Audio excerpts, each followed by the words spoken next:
Hey guys, before we get into the video, I just want to say a couple things. First off, my smoke detector just decides to not work, and it's been beeping every 5 minutes or 5 to 10 minutes. So if you hear it periodically throughout the video, I apologize, like you heard just there.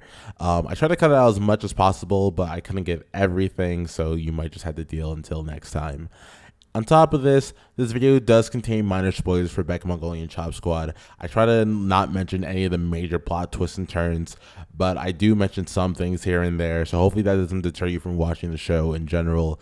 So with all that out of the way, let's get into this episode. So something many of you may not know about me is I'm a huge fan of music. It's kind of what I'm going to school for, so it's sort of become my entire life, essentially. I play multiple instruments, including guitar, bass, drums, piano, and ukulele. I sing, and on top of doing things like choir, musicals, and of course, college a cappella, I've been in a lot of bands. Starting bands, playing shows, and writing music are some of the things that give me the most joy. Hell, if it was a financially viable career choice, I'd probably be doing that full time right now. But what am I trying to get at here? Well, there was a certain time, specifically during freshman year of high school, when being in bands was kind of discouraging to me.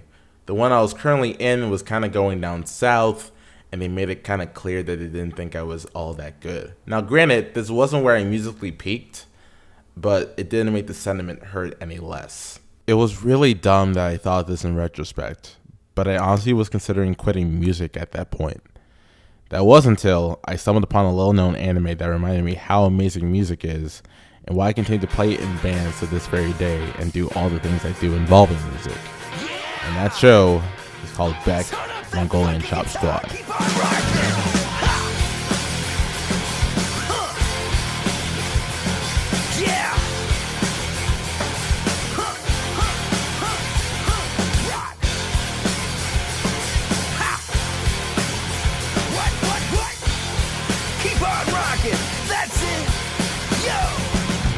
This show isn't perfect by any means, which is something I'll be getting into a little bit later, but it means the absolute world to me, and it came at a time when I needed it most. So for those of the uninitiated and beyond, my name is Ken the Parched Man, and I'm here to tell you why BECK Mongolian Chop Squad is awesome. So I know what a lot of you guys must be thinking right now. What the hell is a BECK? And before anyone tries to answer that question, no, it has nothing to do with this BECK, but it is a little bit of a coincidence, I must admit. BECK is actually this group of boys right here. BECK started off as a manga written by Harold Sakuichi back in 1998, eventually getting an anime adaptation in 2004, an English dub of that anime in 2007, and even a live-action movie in 2010, but only in Japan. Yeah, unfortunately the show didn't set any major records overseas, especially in the States, but it was fairly popular in Japan. Now, before I get hot and heavy into this video, I'm going to make something completely transparent with you guys. I'm going to be talking about the English dub version of this anime rather than the original Japanese with the English subtitles. Now, I know that's going to piss off a lot of my hardcore anime fans out there, but I have my reasons. The dub is what I originally watched of this show in the first place, so I can talk the most about it. And honestly, this is one of those anime where the dub is a lot better than the sub version. Plus, I'm a lazy American and don't feel like having to read subtitles while I watch a show, so 9 times out of 10, if I talk about an anime on here, it will probably be the dub version of that anime. Don't at me. The show takes place in insert city name here, Japan, and is focused on a young 14-year-old named Yukio Tanaka, or as he's called by everyone he knows, Koyuki. Koyuki is a kid who is kind of bored with life and thinks there's nowhere else to go but down. He spends his days going to school, getting bullied, and getting into antics with his friend Tanabe, who honestly looks more 40 than 14, but that's neither here nor there. Koyuki continues his sort of endless life until he runs into two characters.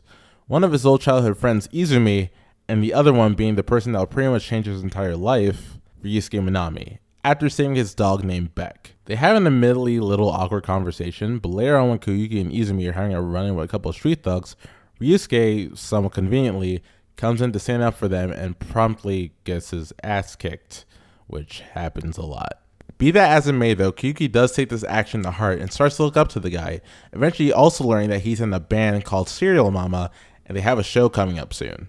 Izumi and Koyuki go to said show, where not only do they meet Ryusuke's younger sister Maho, but also later find out that there's some arguments going on within the band between Ryusuke and the other guitar player Eiji. The band eventually breaks up after that show, with both guitar players forming a really strong rivalry, each claiming they're going to make the greatest band of all time. Now, this was just a quick summary of the first couple of episodes, and stuff that's introduced about the characters in these episodes are going to be on-running themes throughout the entire show. Koyuki is not only a character who's kind of bored with life, but also has very little confidence within himself. He doesn't really stand up for himself in times of conflict, he's afraid to speak up, and kind of just goes along with whatever Tanabe tells him to without really expressing his own opinions about what he does. Traits that I admittedly relate to a lot back in high school. Then we have Ryusuke, who is clearly a very talented teenager, because yes, this dude's actually just 16 years old, who feels like music can change the world, but also a bit of a hothead and can kind of sometimes come off as a dick to anyone who doesn't really know him that well. We also have Maho, who admittedly only has a couple lines in these first few episodes, but we can already tell that she's extremely talented as a singer, but also is very easily provoked and kind of standoffish. The show does a good job with establishing both the positive and negative traits of these characters from the very beginning and how it will affect their development towards the very end of the show. This is especially important considering that these are the most important characters in the show itself. These first couple of episodes also display something at the very beginning that at the time I have yet to see in an anime, and that's its very interesting pacing. The show is what many would consider a slice of life anime, and it is really indicative of that title. Each episode is just showing off a slice of Koyuki's or the other characters' lives. They don't necessarily follow the typical plot structure of rising action, climax, falling action in each episode, and a bunch of important things don't all happen in one episode either. Like it takes 4 episodes for Koyuki to even learn how to play guitar, it takes for the band to perform in episode 5, and then the finalized lineup of Koyuki and the second drummer Saku to join in episode 10. I honestly really like this approach to storytelling. Nothing in the show feels rushed, like it has a ton of plot points that has to get out of the way in the first couple of episodes. Like life, things take time, and the show gives every moment a chance to breathe. And that doesn't mean there's a lot of filler either. I honestly wouldn't consider anything in this show to be filler, which is good considering that this anime is 26 episodes. Wait, this anime is only 26 episodes? Seriously? That much? Well, okay then. So as you can clearly tell, there isn't a lot of opportunity to even have any filler in this show, and every episode has something important that adds to the plot. This keeps the pace of the show being very steady and not slow at all. One episode could be doing band practice, getting sick of a cold, and then having a dream that plays a huge part in the plot later on. Another one could be just be working for a character named Mr. Saito and gets harassed by some bullies, but it's also the same episode where you meet Ryusuke's legendary guitar, Prudence, or as it's known in the Japanese dub, Lucille. So important stuff always happens, it's just mixed in with the mundane aspects of life too. But here it's not even that mundane to watch, because you still learn a lot about the characters and how they interact with one another. Which brings me to another amazing part about this show, its cast of characters and how they all develop. The characters in BECK are all multifaceted, none of them are restricted to one personality type. Like normal people, they have layers, likes and dislikes, stuff that makes them happy, and stuff that makes them upset or angry. None of them are perfect people, except for Saku, of course, because look at this boy. This, of course, allows room for these characters to grow and become better. Koyuki at the beginning starts as a kid aimlessly going through life with very little confidence to someone who's in a mildly successful band with a ton of confidence in his abilities to play guitar and sing. He even manages to start standing up for himself against his bullies. To little success, but still. This growth in confidence is exemplified when he's featured singing in popular in-show band Dying Breed's concert tour film, and everyone starts recognizing him for how talented he actually is more so than before. He even starts gaining the confidence to start pursuing a relationship with the aforementioned Maho towards the end of the series. Their relationship is actually a good example of a relationship growing naturally between the two characters, as they interact more and get to know each other better. Sure, they see occasional, for lack of a better word, bullshit drama moments. Yoshido can go down a hole, but when everything culminates with them at the very end, it feels earned and warranted in my opinion. Like I said before, Koyuki is probably the character I relate to the most, with him being the character who loves music and wants to get better and prove himself, but also restricted by his own sense of self-worth and overall lack of confidence. He treasures heavily on the connections he makes with people and doesn't want to let them go, preserving them for as long as he can, and oh damn, I honestly feel like the writers kind of took a disturbing amount of my life and just started to make a character out of it. this is kind of freaky. Of course, a band is nothing without its other members, and we technically have 5 main characters we're dealing with here.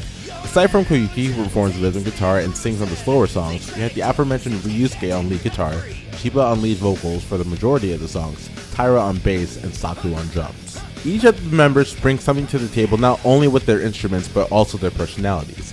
Chiba is the more loudmouth aggressive figure that can kind of come off as a bit much, but he also has a more sensitive and emotional fragile side beneath that, and a willingness to protect his friends. Like the damn near 1,000 times he has to save Koyuki from a bully. Taira gets the short end of the stick when it comes to character development because it doesn't really change much outside warming up to Koyuki and Saku joining the band. But dude's one hell of a bass player and sought after by many other musicians within their local scene. He tends to be more chill and logical compared to the other members and rarely acts with any large emotions, making the few times he does lash out with strong emotions all the more poignant and important. Ryusuke is probably one of the most talented members of the band, whose mysterious past and longing for a successful band sometimes gets in the way of his personal relationships. Admittedly, he did have the most, oh dude, really? Come on. Moments for me out of the band, but he's still an overall good guy and is a catalyst for pretty much everything that happens within the show. Then we have Saku. Saku's perfect.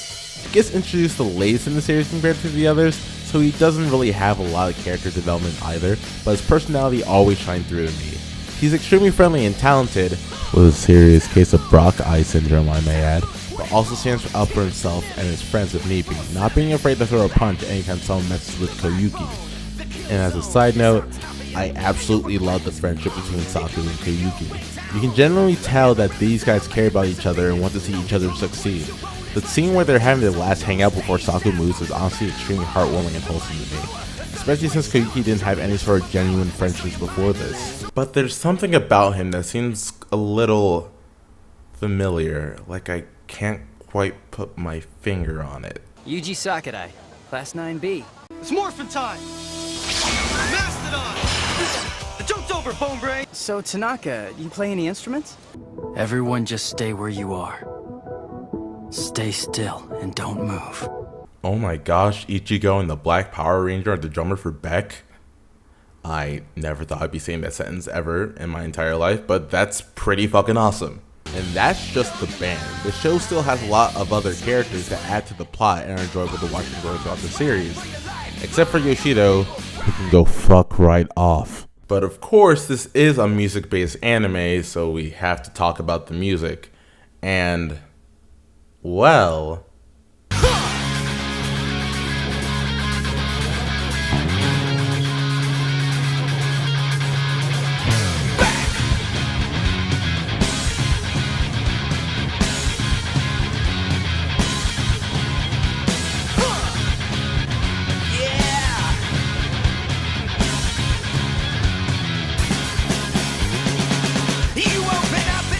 Oh yeah, this is pretty fucking rad. Like, wow.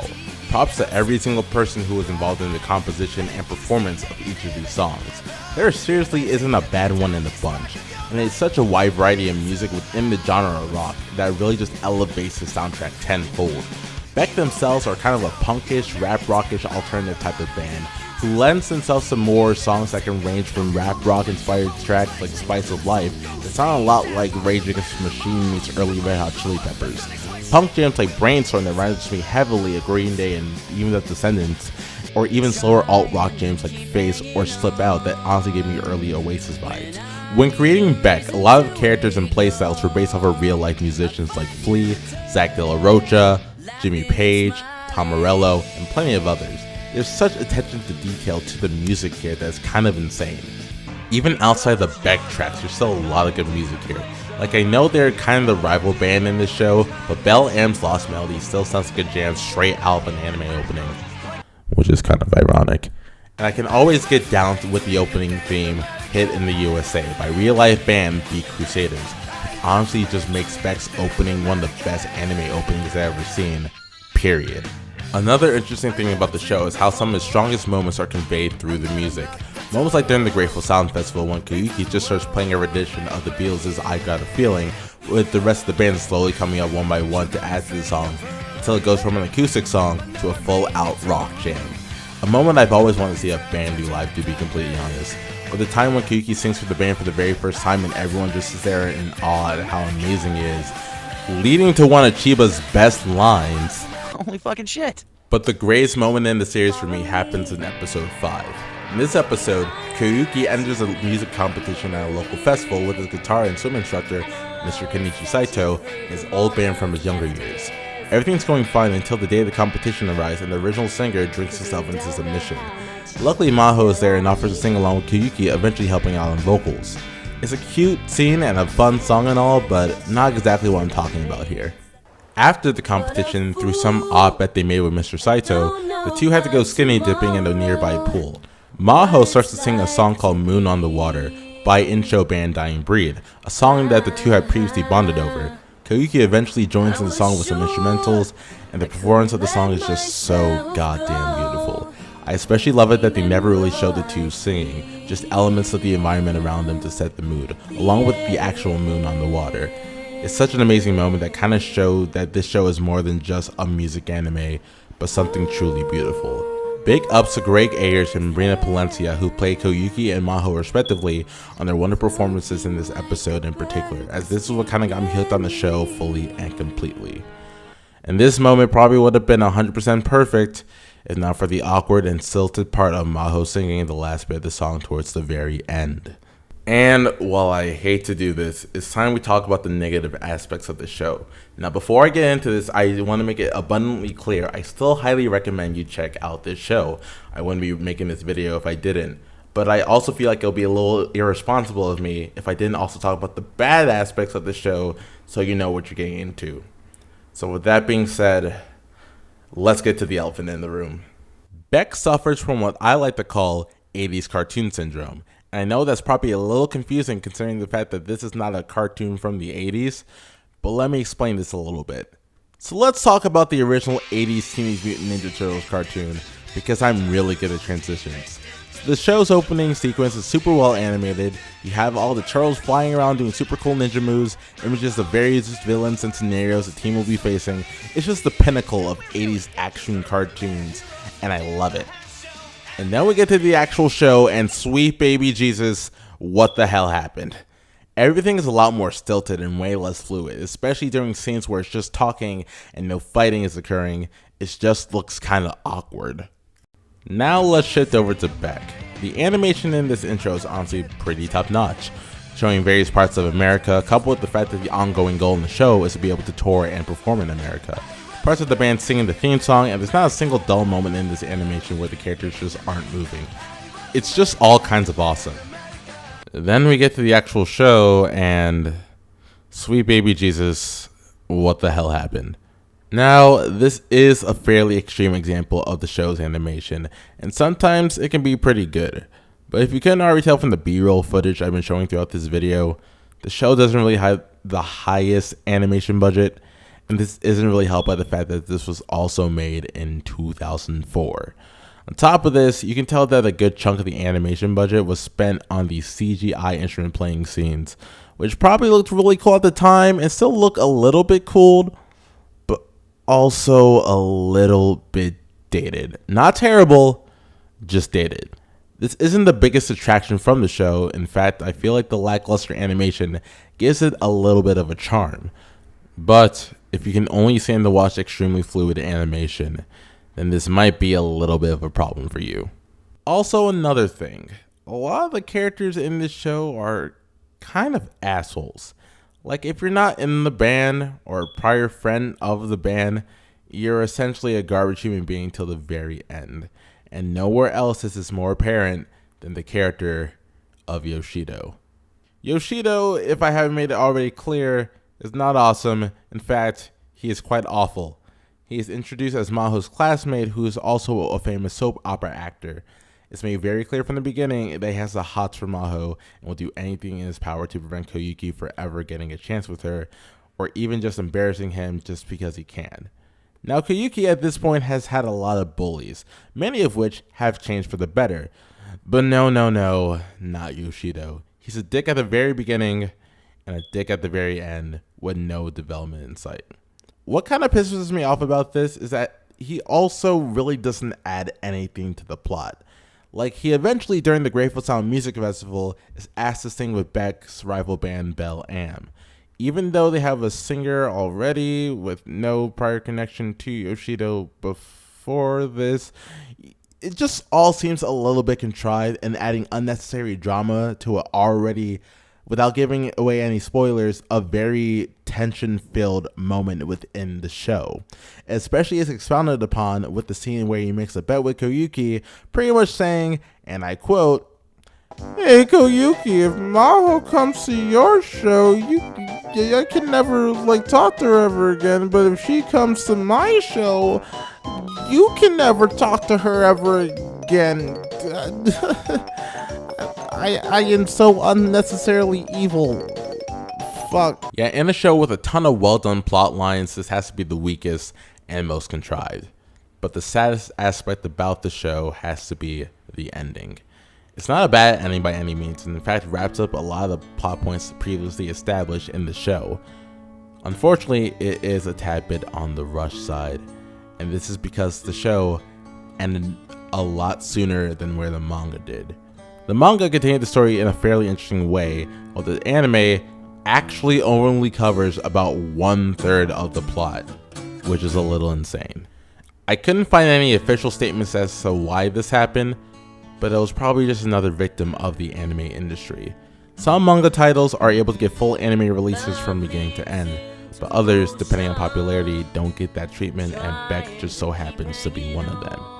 The ending just left me wanting more and made me want to read the manga to see what else these characters were up to. But in a way, that's kind of a beautiful thing that show made me feel that way. I love these characters, the music, the story, the everything so much, and I hope one day through some fully coolly level miracle we get a season 2. Probably won't happen, but one can only hope, I guess. But for now, we still have an amazing 26 episodes to watch and rewatch. I attribute a lot of who I am today as a musician to BECK, which I know is a lot to pin on a show, but that just happens to be the case. It made me want to practice harder, write better songs, make better bands, and just become a better musician like Koyuki did. If you haven't watched BECK yet, I highly recommend you do. It's available on Funimation's website and also available on DVD. But as making more accounts and paying money isn't really your speed, all the episodes in English and Japanese are available somewhere on YouTube, though I still highly recommend you monetarily support the show. It's crazy, it's kick-ass, it's beautiful, but above all else, BECK Mongolian Chop Squad is awesome. Until next time, guys.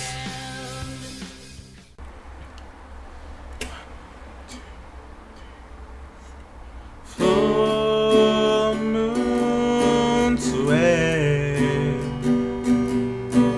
gently in the night on fine day. You are there,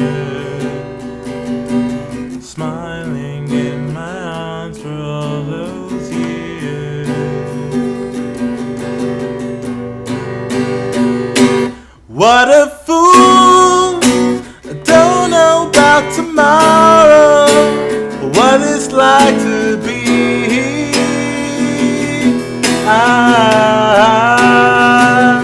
I was sure, couldn't let myself go, even though I feel the end.